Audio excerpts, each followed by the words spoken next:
I haven't gotten into any 5-on-5 stuff yet, which I will tomorrow, just because we didn't get into any today. But wanted to get some one-on-one in action there at the end, and feel pretty good. It's going to take a little bit of time, but I'm ready to roll. How tough is it playing against Mark Madsen? He's shooting good still. Yeah, he's still a monster.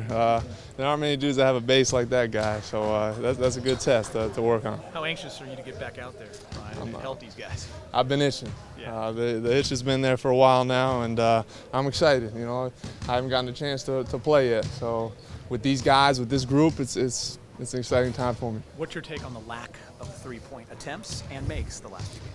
We're missing some guys that shoot the ball, I think, from that distance.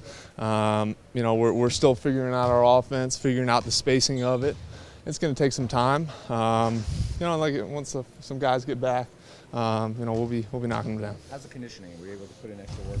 I know you had to stop and do nothing for a while. Yeah, for a little stretch. I had to completely get off of the hamstring. So for the last week or so, I've been going pretty hard on it with the progression, and feel pretty good. Obviously, once you start running 5-on-5, it's going to take a little while to get your second win, but I'll be all right. And the frustrations you go through having another training camp where you had to work through an injury and all that stuff? It's very frustrating, but I just try and look at the positives.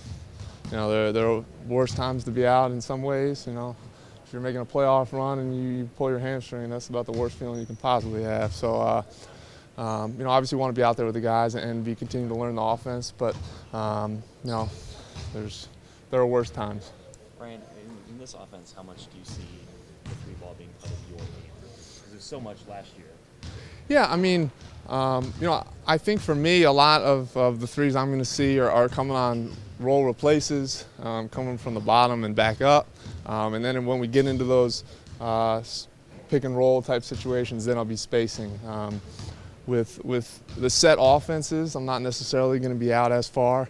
But to be honest with you, I like the elbows a lot. I like working from there. And when I can catch it on the elbow and then do little dribble handoffs to the wings and pop back to the three, those are going to be effective too.